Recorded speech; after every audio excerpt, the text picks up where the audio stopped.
Bonjour et bienvenue dans ce nouvel épisode du Dessous des cartes. Aujourd'hui nous allons observer la création d'un empire colonial par Sir David Langton, un envoyé de Sa Majesté l'Empereur d'Angleterre. Sa mission était donc de partir du peu de ressources données par l'Empire afin de coloniser l'archipel du Tassar et d'y former de puissantes colonies. Il faut aussi noter que la grande puissance coloniale rivale de l'Angleterre, l'Espagne, avait aussi envoyé un colonisateur, Helena Flores. L'Empire britannique devra donc réussir à se développer dans cette région vaste et aux ressources variées. Dans cet épisode, nous allons observer, grâce aux cartes, l'installation d'une première colonie dans cette région et en quoi son emplacement fut une première erreur pour Langton.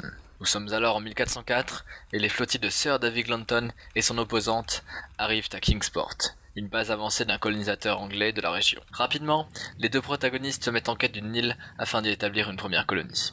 Analysons donc la topographie de cet archipel rapidement. L'archipel se scinde en deux grandes parties. Une partie nord, au climat tempéré, et une au sud, avec un climat beaucoup plus aride. Dans ces nombreuses îles, on en retrouve 4 déjà habitées. Goldsport, la résidence de Sir Northburg, l'île Serena, aux mains de Giacomo Garibaldi, l'île du Croissant, le bastion du belliqueux Hassan Ben Saïd, et enfin Shapur, résidence du grand vizir Al-Zahir. C'est dans ces conditions que Langton lança en 1404 sa flotte en direction d'une île légèrement au nord-est de la région. Une position lui offrant un rôle de carrefour entre les différentes nations.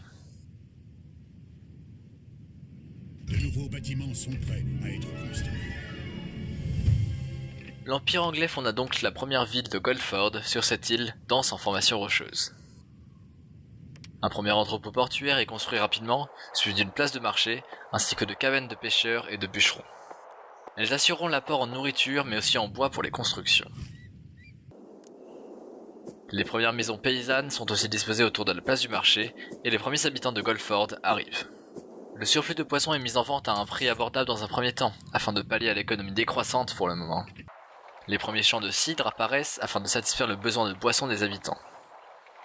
Et de nouvelles habitations sont aménagées afin d'augmenter les recettes des impôts. Vous avez désormais accès. Votre ville progresse superbement. La colonie atteint alors l'état de petit village, et grâce à l'honneur récolté par cette avancée, un présent est acheté sur les conseils de Northburg afin d'augmenter l'estime du vizir envers le peuple anglais. Je serais ravi de... Vous avez fait une bonne affaire cette fois. Enfin, la construction d'une église va finir de satisfaire les besoins des paysans, et les premiers citoyens apparaissent donc dans la ville. Des citoyens vivent également dans votre ville désormais. Vous venez m'apporter un gage de votre loyauté? Nous ne sommes plus de simples étrangers. Le vizir accepte avec joie le présent et accorde à Langton le titre de visiteur de l'Orient. Et en l'honneur de cette nouvelle amitié, décide de lui offrir un bateau afin de créer une colline dans le sud. Acceptez ce navire. Il représente la confiance croissante que je... Langton décide donc d'envoyer ce nouveau bateau sur une île au sud afin de la coloniser et d'y planter des épices, un nouveau besoin des citoyens de Guildford. La colonie orientale de Ashgabad est donc créée peu après. Autorise également les étrangers à s'installer ici, en Orient. Y est installée une place de marché et quelques habitations. Mais alors que Langton s'y installe, Helena Flores y fait débarquer sa flotte pour installer à son tour une colonie. Cette installation sauvage est très mal vue par Langton, qui heureusement avait déjà sécurisé une grande partie de l'île avant l'arrivée d'Helena. Ignorant très vite cette agression, Langton plante des champs de dattes au sud de l'île afin de satisfaire le besoin en nourriture de son peuple oriental. Pendant ce temps, à Guildford, Langton commence à s'inquiéter de la taille de l'île qu'il a choisie. Craignant un manque de place pour y fonder une colonie, il songe à s'installer dans une nouvelle ville sur une île plus grande.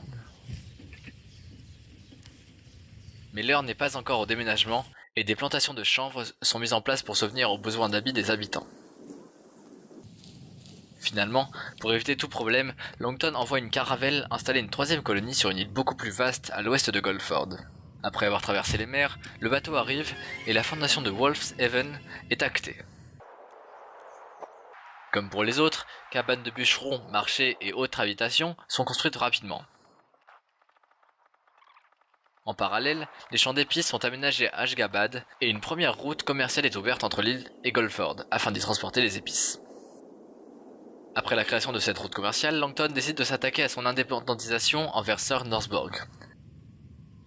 En effet, le colonisateur anglais dépend de Northborg afin de se fournir en outils de construction nécessaires à l'expansion de sa ville.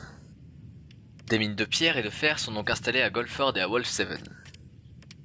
Les stocks de ces dernières arrivent rapidement et une première fonderie est construite ainsi qu'un atelier d'outillage. Les mêmes bâtiments sont aménagés à Wolfshaven, finalisant l'indépendantisation de Langton et le début d'une ère de fortune croissante. Les champs d'épices sont agrandis à Ashgabad afin de subvenir à la nouvelle demande des habitants de Wolfshaven. Et un nouveau bateau est préparé pour la colonisation d'une 4e île. En effet, d'après les informations d'éclaireurs, cette dernière serait riche en soie, indigo et autres matières luxueuses, et Langton, qui veut éviter une nouvelle confrontation avec Helena Flores, veut sécuriser cette nouvelle terre. Pendant ce temps, à Wolfshaven, les cabanes de tisserands sont construites et les champs de chanvre sont agrandis. Et dans un même temps, les citoyens de la ville se voient accorder un droit de commerce et deviennent peu à peu de riches patriciens, qui amèneront Langton à faire construire plus de maisons de paysans, la dynamique économique étant plutôt bonne. Les premiers patriciens se sont établis dans votre ville. Les premiers entrepôts portuaires sont construits à Wolfshaven, augmentant la capacité de stockage de la ville, et donc le stock de revente. Nous avons donc vu dans cet épisode que malgré un mauvais choix d'île de départ, Langton a su créer des colonies puissantes économiquement et a installé une population de plus de 1500 habitants en quelques années dans l'archipel. Dans le prochain épisode, nous verrons comment Langton va fortifier cette puissance coloniale afin de dominer d'une main de maître la région de Tassar. Je vous dis donc à la semaine prochaine pour un nouvel épisode du Dessous des cartes.